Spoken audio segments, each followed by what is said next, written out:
There is a family you have likely never heard of that makes the Sacklers look like amateurs. You know the Sacklers, the dynasty behind OxyContin that sparked the opioid crisis, destroyed hundreds of thousands of American lives, and made $20 billion before anyone stopped them. But a century before the first oxy pill was pressed, another family ran the exact same playbook on a scale that was 10 times larger. They didn't just profit from addiction, they industrialized it. They weaponized it. They turned an entire nation into their customer base and an entire empire into their enforcer. They addicted millions of people. They destroyed generations of families. They shaped the entire economic destiny of Asia. And when the smoke cleared, when the bodies were counted and the damage was done, they didn't go to prison. They got knighthoods, they got statues, they got their names carved into the stone of hospitals and universities in London and Mumbai, because that is how drug empires work. You make your money destroying lives in the dark, and then you launder it through charity in the light. By the time anyone realizes what happened, you are too respectable to touch. This is the story of the Sassoon family, the Rothschilds of the East, the opium cartel that built modern India, bankrupted China, and walked away as heroes. And if you think this is just ancient history, look at your medicine cabinet. The names have changed, the drugs have changed, but the con is identical. The philanthropist building the library today is often the same man who built the poison yesterday. In this video, I'm going to show you exactly how they pulled off the greatest drug heist in history, how they bought their way into royalty, and why their legacy is the blueprint for every pharmaceutical giant operating today. The story begins in 1832 with a flight for survival. David Sassoon, the patriarch of a wealthy Jewish merchant family in Baghdad, is running for his life.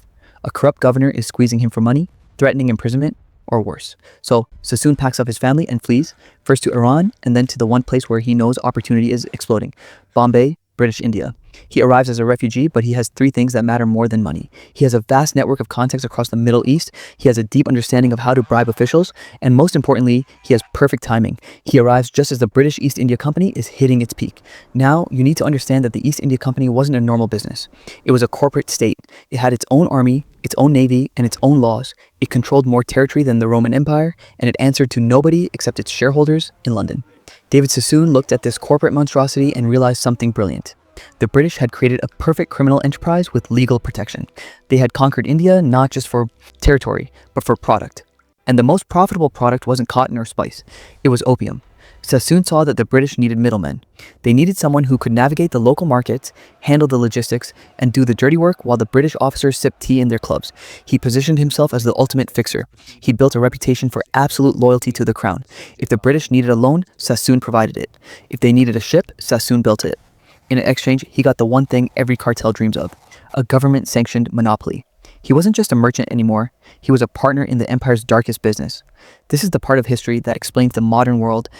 We are taught that empires are built on flags and armies. The truth is, they are built on ledgers and leverage. We are building a community here that isn't afraid to read the fine print. We are currently racing to hit 1,000 subscribers by December 31st, 2025. If we hit that goal, I'm going to release a killer video, a script that exposes the modern version of this corporate state partnership that is running the world right now. I'm honestly afraid to upload it, but if we have 1,000 insiders watching my back, I will take the risk. So if you want the truth about who really runs things, hit that subscribe button right now. Now, let's look at the specific economic crisis that forced Britain to become the world's biggest drug dealer. To understand why the Sassoons were allowed to operate with impunity, you have to look at the books of the British Empire. In the early 1800s, Britain faced an existential crisis. The British public was addicted to tea. Every household drank it, every day.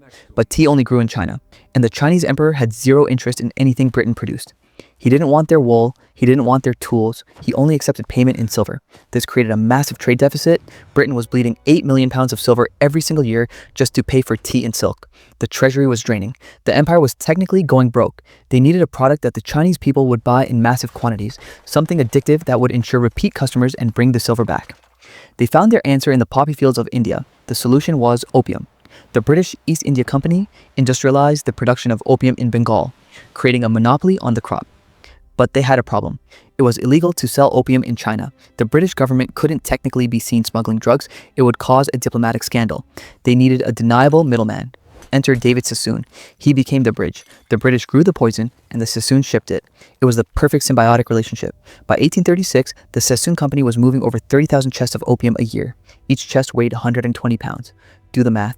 That is 3.6 million pounds of concentrated narcotics flooding into Chinese ports annually. The impact was immediate. The trade deficit reversed. The silver started flowing out of China and back into the vaults of the Bank of England. The British economy was saved, not by innovation, but by mass poisoning. Think about the scale of this. This wasn't a cartel hiding in the jungle. This was a government-sponsored operation where the drug lords were invited to the palace for tea. We see the exact same dynamic today. When a corporation is too big to fail, the government doesn't arrest them. They become partners. We are racing to hit 1,000 subscribers by December 31st, 2025. If we hit that goal, I'm going to release the killer video, a script that exposes the modern version of this partnership in the banking sector. I'm afraid to upload it, but if we have 1,000 insiders, I will take the risk. So hit that subscribe button if you want the full story. Now, let's look at how the Sassoons took this trade from a business to a monopoly. Here is the difference between a dealer and a kingpin. Most British merchants were just middlemen. They bought opium at government auctions in Calcutta, put it on a ship, and hoped for the best. David Sassoon looked at that model and realized it was inefficient. He didn't want to participate in the market, he wanted to be the market. So he built one of the first truly vertically integrated corporations in history. He didn't just buy the product, he controlled the source. The Sassoons began financing the poppy farmers in India directly. They gave loans to farmers to grow opium instead of food, ensuring a steady supply at a fixed price. Then, they cut out the shipping companies by building their own fleet of opium clippers, the fastest ships on the water. They cut out the insurers by creating their own insurance firm. They cut out the warehouse managers by buying the docks in Shanghai and Hong Kong.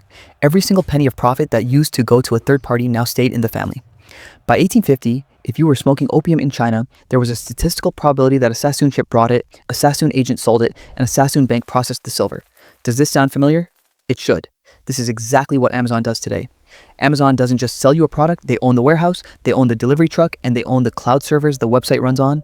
It is the same monopoly tactic, just swapped from narcotics to cardboard boxes. By controlling the infrastructure, the Sassoons could lower their prices to a level that bankrupted their competitors.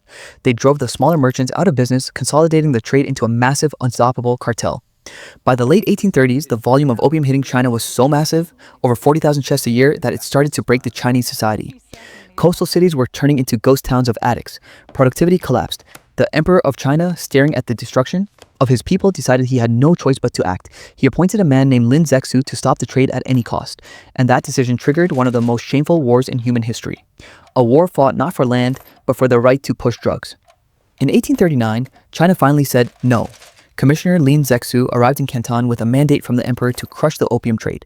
He surrounded the foreign warehouses, confiscated over 1,400 tons of British and American opium, and mixed it with lime and salt to destroy it in the sea. He wrote a famous letter to Queen Victoria, asking her a simple moral question. If you ban this poison in your own country because it is dangerous, how can you justify sending it to ours? It was a reasonable question. The British response was to send the Navy.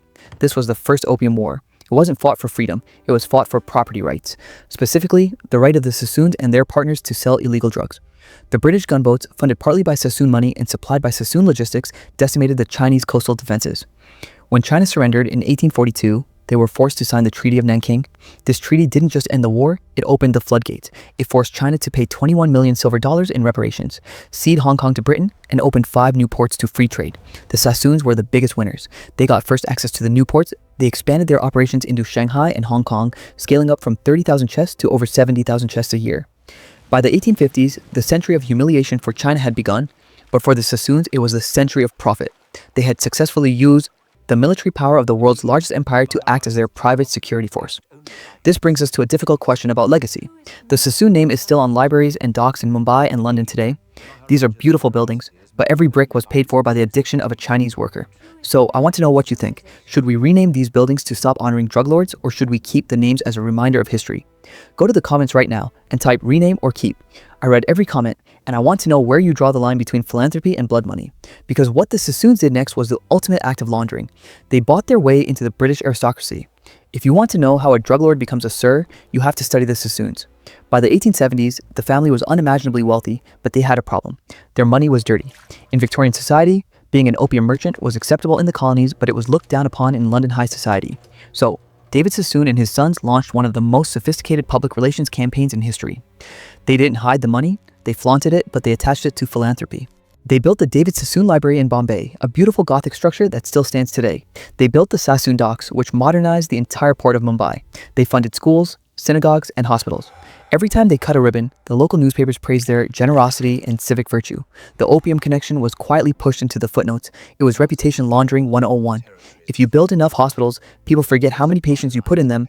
Then they moved to London. David's son, Abdullah, who rebranded himself as Albert, moved to England and began courting the royal family. He became close friends with the Prince of Wales. He donated lavishly to British charities, and in 1872, the Queen knighted him.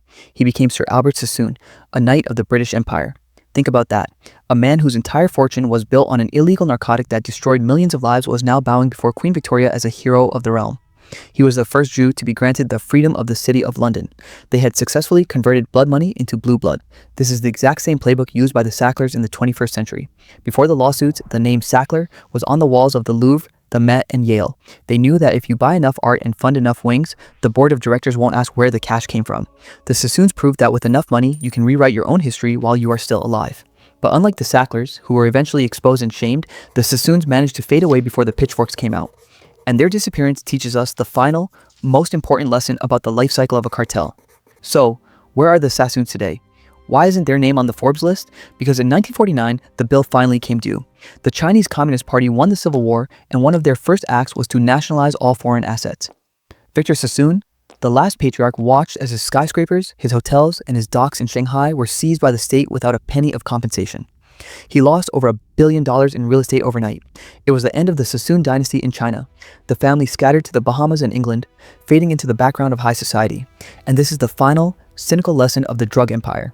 They didn't lose everything. They only lost what was visible. The liquid cash, the gold, and the investments in British railroads were safely tucked away in offshore trusts, untouched by the revolution. The Sacklers are doing the exact same thing right now. They declared bankruptcy for Big Pharma, paid a fine that looks big in the headlines but is tiny compared to their total wealth, and they will likely fade away into luxury. Their grandchildren will be billionaires who never have to answer for the opioid crisis. Drug empires follow a cycle. They rise with state backing. They profit from mass addiction. They buy legitimacy through philanthropy. And when the heat gets too hot, they dissolve the company, keep the money, and disappear. The Sassoons proved it works. The Sacklers proved it still works. The buildings remain, but the accountability vanishes. This brings us back to our mission. We are here to remember what they want us to forget. We are building the only community that tracks these cycles so we don't become victims of the next one. And we have a goal. We are racing to hit 1,000 subscribers by December 31st, 2025. If we hit that number, I'm going to release the killer video. This is the script I have already written that exposes the modern corporate mechanism, far more sophisticated than the Sassoons that elites use to extract wealth from you today. I'm genuinely afraid to upload it because it attacks the people who own the platforms. But if we hit 1,000 insiders, I will take the risk. Before I let you go, I want to talk to you directly. Just you and me. Stories like this can make you feel angry. They can make you feel like the bad guys always win. The Sassoons got knighthoods, the Sacklers kept billions. It feels unjust. But here is the thing. They only win if they stay in the dark. They rely on the fact that history is boring and that most people don't read the footnotes. But you are different. You just spent 20 minutes learning about a 19th century opium cartel.